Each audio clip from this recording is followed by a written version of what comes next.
Geise. Oi? Geise. Oi? Não tem nada a ver sobre religião, mas uma empresa pode falar o nome da outra no comercial? Uma empresa pode falar o nome da outra no comercial? Pode.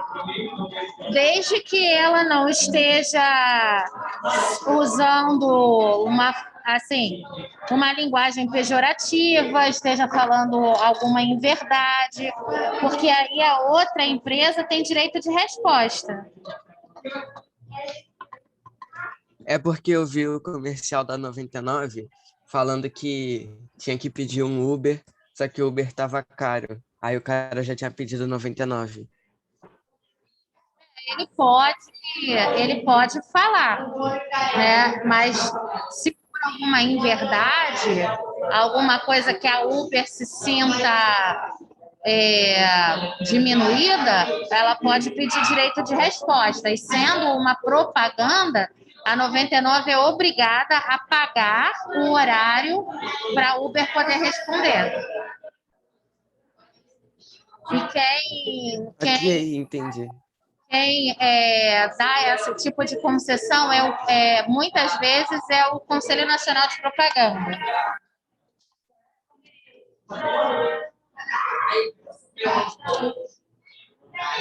Bom dia para quem está em casa. Bom dia. Bom dia.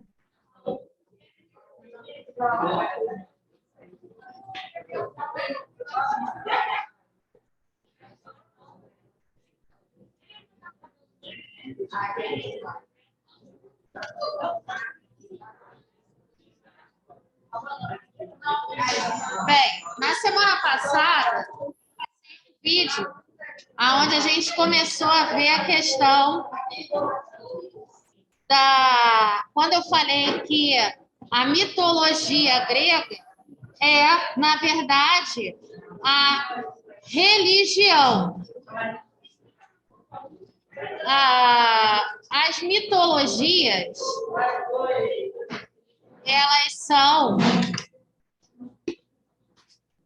mitologias, elas são as religiões e sempre tem duas questões que são importantes da gente lembrar. Primeiro, a mitologia vai ser sempre a religião do outro, de um outro povo, de uma outra cultura. Segundo, na maioria das vezes, são religiões que não são tão difundidas ou que já não são mais tão professadas. Por exemplo, a mitologia grega, a mitologia nórdica, a mitologia egípcia, né, eram religiões, tá? Então, vou ler um pouco agora. Semana passada a gente falou sobre essa estruturação da cultura grega, do povo grego.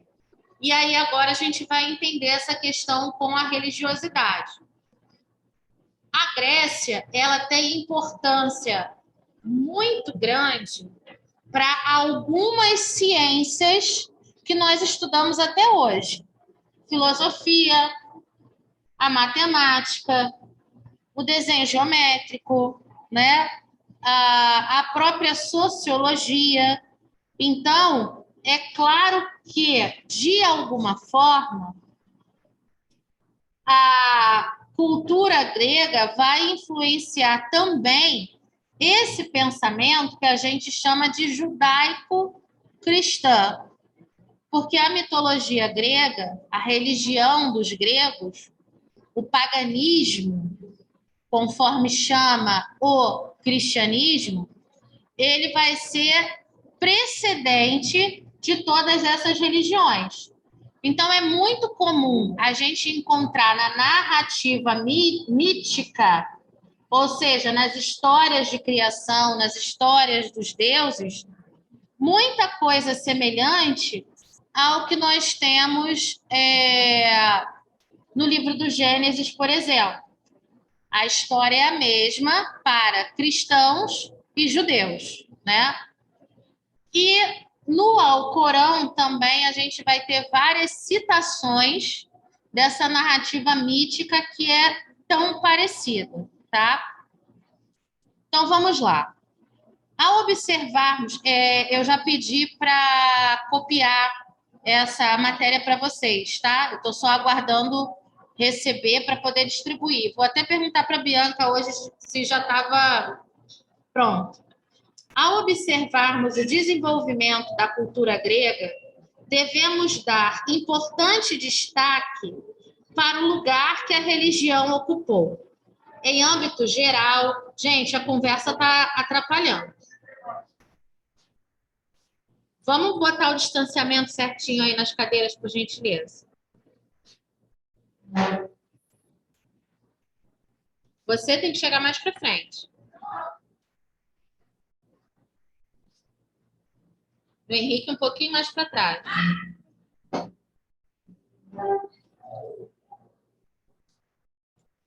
Obrigada. Em âmbito geral, os gregos eram politeístas, sendo um de seus deuses portadores de poderes sobrenaturais e conhecidos por seus comportamentos de traço visivelmente humanos. Na mitologia grega, fala-se muito sobre a palavra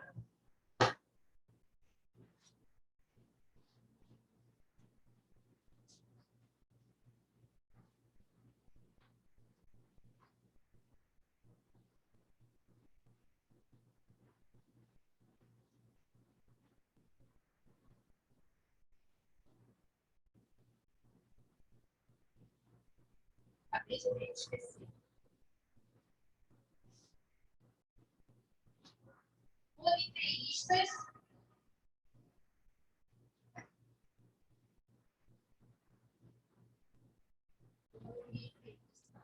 Politeísta todo mundo sabe, né?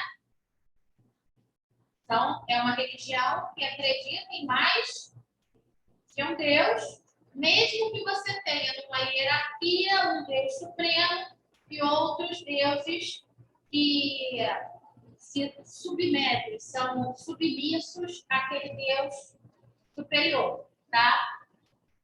Segundo,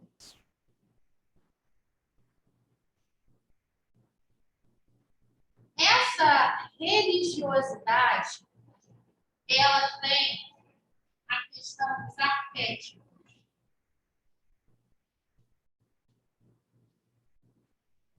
Arquétipos. Se a gente dividir essa palavra aqui, a gente tem arqui, que significa, né? E tipos, que a gente pode chamar de formas ou características. Ou seja, esses arquétipos, essas estruturas, essas formas, são características. Só que são arquétipos o quê? Sempre humanos. Sempre. E dotados de quê? Sempre arquétipos humanos dotados de poderes sobrenaturais.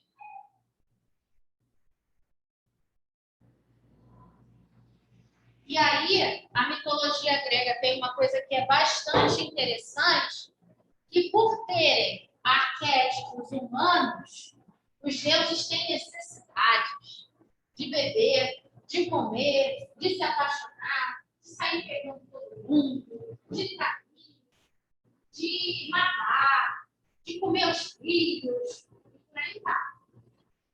Eles têm essa necessidade porque eles têm arquétipos humanos.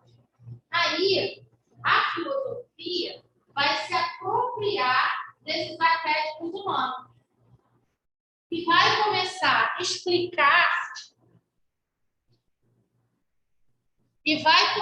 explicar essa religiosidade, principalmente pelos desvios de comportamentos humanos. E quem é que vai contar essa história dentro da mitologia grega? É algo que a gente tem até os dias de hoje. Com esse mesmo sentido de contar a vida dos outros, contar as histórias. Hã?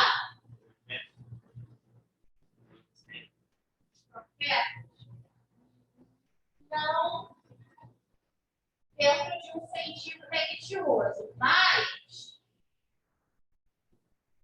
as profecias também fazem parte desse contexto mítico aqui. Quem vai contar essas histórias de arquétipos e poderes sobrenaturais é o teatro. E também a literatura. Só que como muitas pessoas não sabiam ler e escrever, elas ouviam essas narrativas míticas no teatro. E aí surgem o quê?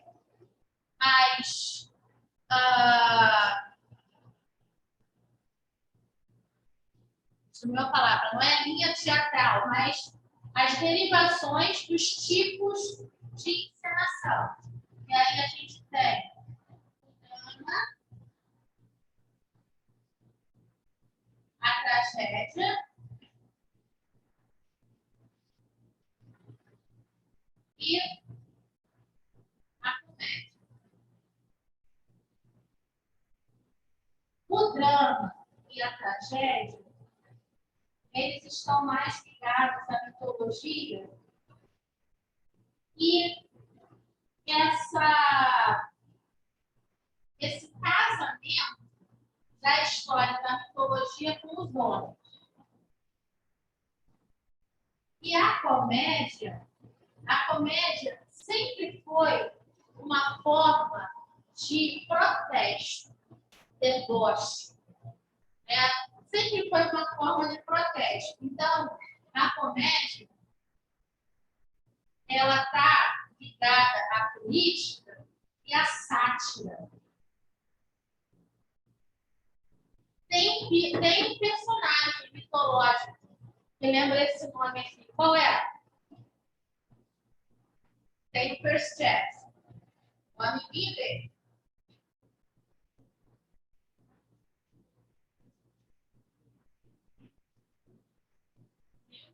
Não, o amiguinho dele, que anda assim na... Não é o cavalo. O cavalo é o centauro. Exatamente. O sátiro.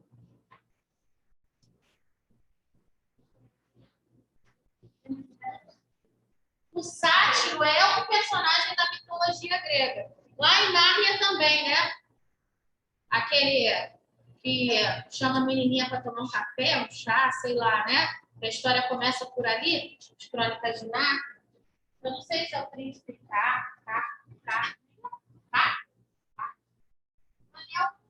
é o primeiro filme. E também é um sátiro que conversa com a menina. O sátiro é aquele cara meio debochado, é aquele cara que as pessoas não levam muito a sério, né? Então, a sátira é esse tipo de comédia que vai debochar, vai debochar do... Sabe a charge? Sabe charge? Charge é um tipo de sátira. Porque você está fazendo graça com uma coisa séria. Tá? E aí a gente vê como é que a coisa vem da onde? Esse arquétipo humano lá da mitologia grega. E a gente usa muito ainda coisas ligadas à mitologia grega. Dentro da filosofia, então, complexo de Édipo, já ouviram falar? Já ouviram falar de Édipo e Jocasta? Édipo foi o cara que se apaixonou pela mãe. E ele não sabia que a Jocasta era a mãe dele. E ele se apaixona pela mãe. Já teve até novela falando sobre isso. E o complexo de Édipo é um perfil psicológico de um rapaz, um menino, que é tão apaixonado pela mãe, mas não é um amor carnal. É aquele amor de que ciumento. Filho, quando tem muito ciúme da mãe e que não gosta quando o pai está perto da mãe, que não gosta que outros amigos se relacionem com a mãe dele, tem vergonha, não, tem ciúme se a mãe está se relacionando, por exemplo, vamos supor que a mãe seja separada do pai, arrume um namorado.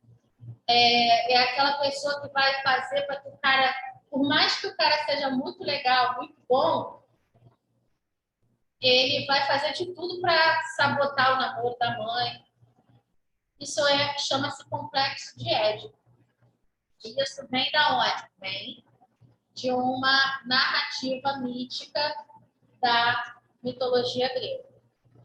Então, vamos lá, continuando. De acordo com o pensamento mitológico grego, Gaia, a Terra, e Urano. Tem também a questão do nome dos planetas, tá? Muito importante. Urano, o céu, se uniram e com isso deram origem aos gigantes, ciclopes e titãs. Não são deuses, tá? Cronos, um dos mais jovens titãs, tomou o controle dos céus. E seu pai, dos céus de seu pai, e passou a devorar todos os seus filhos, para que não fossem alvo de um golpe semelhante. Na mitologia romana, Cronos é Saturno, né? E aí, para quem gosta de arqueologia, não, astrologia, né, tem um sentido muito grande aí a questão dos arquétipos humanos com aquilo que a astrologia propaga, né? Um dos mais jovens, Reia, mulher de Cronos, poupou seu filho, Zeus, mantendo-o escondido em uma caverna na ilha de Creta. Ao atingir a idade adulta, Zeus obrigou seu pai a regurgitar, vomitar, todos os seus irmãos que haviam sido consumidos. E com o auxílio desses, conseguiu aprisionar Cronos no inferno, também chamado de Hades. Dividiu o controle de todo o universo com os seus irmãos. Deméter se tornou a deusa da terra. Poseidon cuidava dos mares. Hades foi empossado como deus dos infernos. E Hera tornou-se a esposa de Zeus, ciumentíssima, várias tretas com Afrodite, muitas. E Deus supremo de todos os deuses. O Titã, Prometeu, foi designado para criar os seres humanos a partir do barro. Interessante, né? O Deus cristão também criou os homens a partir do barro, né? O Deus do candomblé, Olorum, também criou Deus, o homem, os homens a partir do barro, mas quem deu o barro para Olorum, na mitologia africana, foi Nanã, que era a Senhora da Terra. Vocês veem como é que a coisa tem sempre uma conexão entre elas, né? Assim, a raça humana vivia com outros animais e não tinha nenhuma condição de superar sua condição lastimável. Penalizado com a situação dos homens, Prometeu furtou o fogo de Zeus para que os pudessem aprimorar sua existência. Na Bíblia, quando é que o homem passa a ter consciência dos ensinamentos de Jesus? O que vem? Olha o pessoal da catequese aí, gente. Tem uma festa, que é a vinda do fogo santo.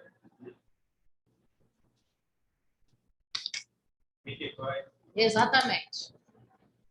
Então, temos aí a mesma concepção de fogo que dá o quê? O entendimento, né?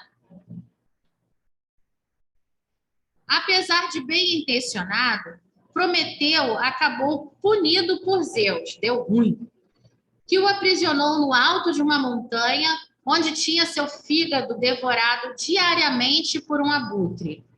E só para lembrar, diferente da mitologia nórdica, os deuses gregos são imortais.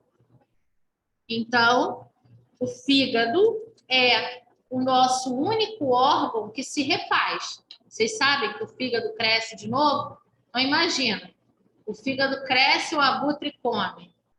Aí o fígado cresce, o abutre vem lá e come de novo. Quando a pessoa está com raiva, vocês já ouviram falar assim, cuidado com o fígado? Já ouviram essa expressão? Ou quando a pessoa está com raiva, pergunta se ela está com problema no fígado? Porque o fígado, ele concentra, ele filtra as nossas emoções. Então, Prometeu ele foi suprimido de ter sentimentos. Então, o próprio Criador do homem passou a ser uma pessoa sem sentimentos. Forte isso, né? Por que será que a raça humana às vezes parece que não tem sentimento? E age de forma como se não tivesse sentimentos? Após esse episódio, os homens foram punidos. Olha, mais aí uma casadinha, com um enorme dilúvio que viria a varrê-los da superfície da terra. Temos dilúvio na Bíblia também, não é? Essa narrativa é a história de quem? Noé. Já viram um filme? Muito bom. Pirra e Deucalião, filho de Prometeu, foram os únicos que sobreviveram ilesos à punição imposta por Zeus. Passado o grande dilúvio, esses dois titãs tomaram a tarefa de recriar a raça humana.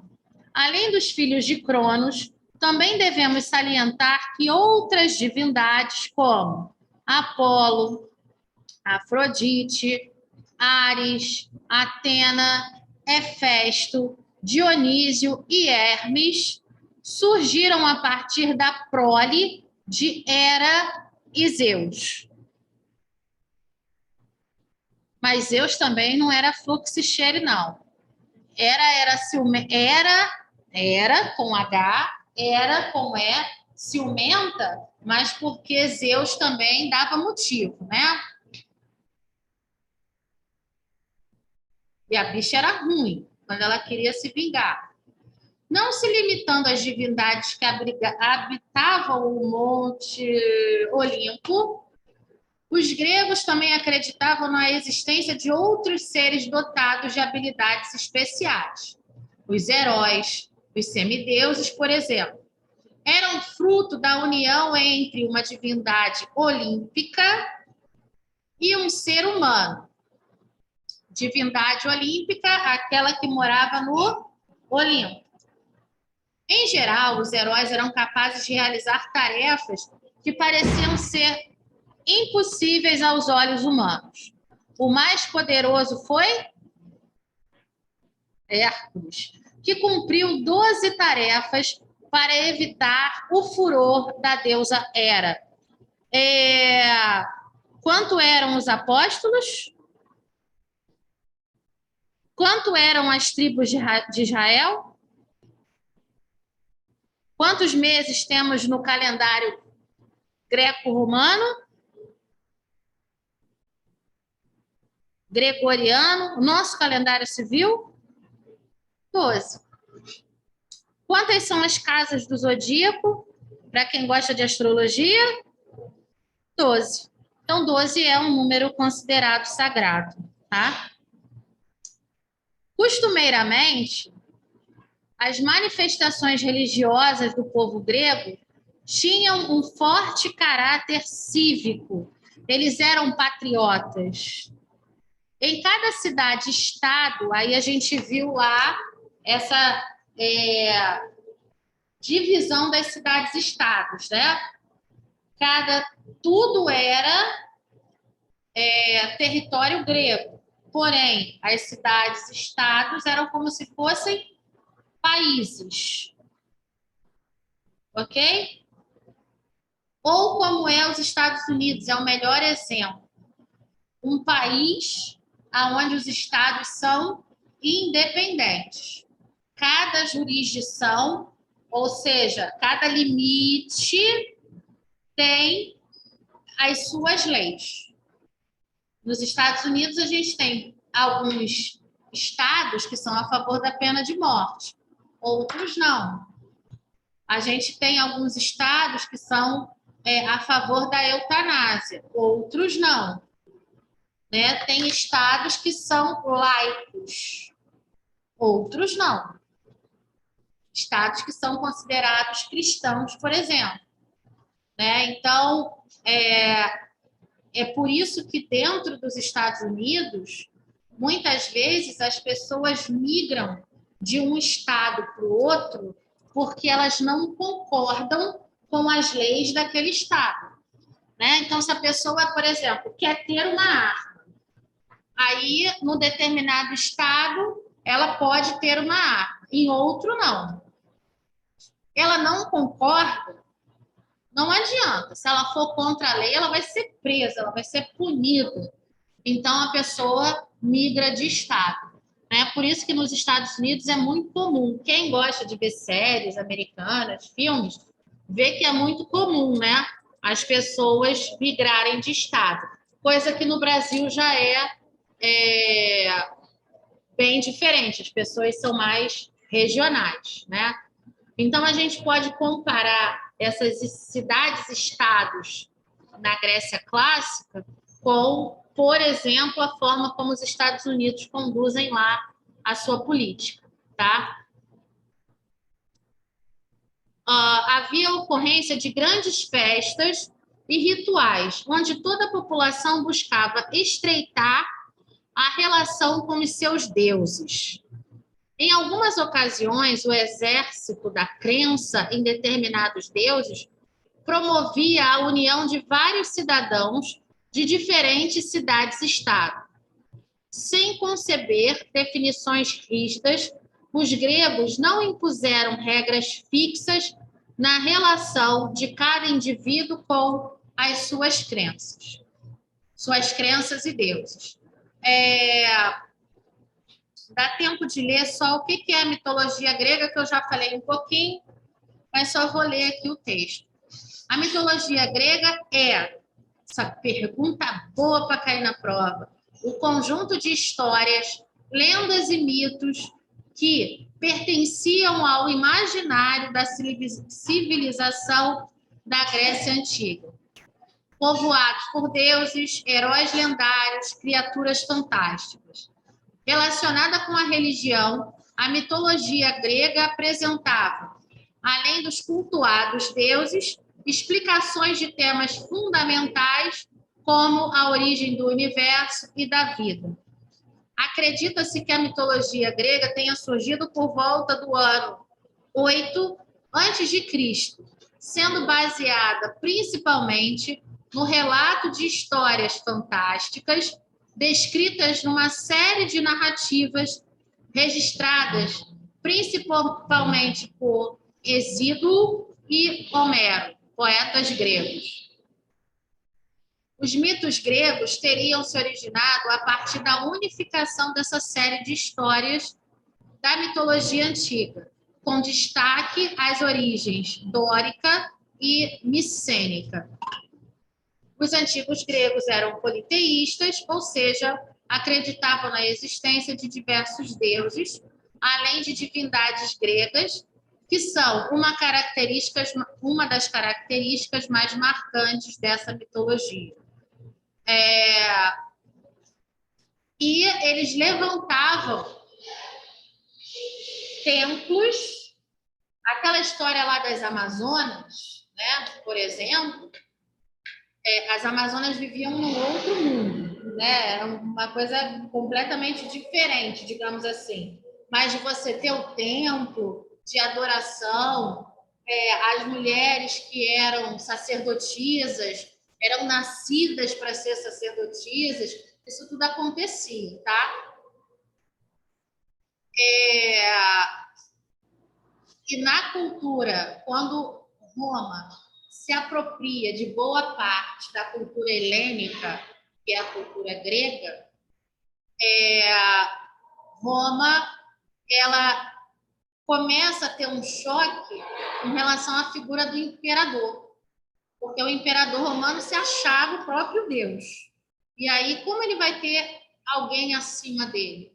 Então, por isso que a mitologia romana ela não foi tão difundida quanto a mitologia grega, apesar de coexistirem, né, a romana se utilizando da grega. Eu sou mais a grega, apesar de algumas questões da mitologia romana serem mais conhecidas até hoje, como, por exemplo, o nome dos planetas, né? Encerro por aqui. Beijo para quem está em casa. Vamos tomar café. Eu já ia dizer bom final de semana, hoje está com uma cara de sexta-feira, não tá? É porque amanhã é conselho de classe. Tchau, beijo. Obrigada.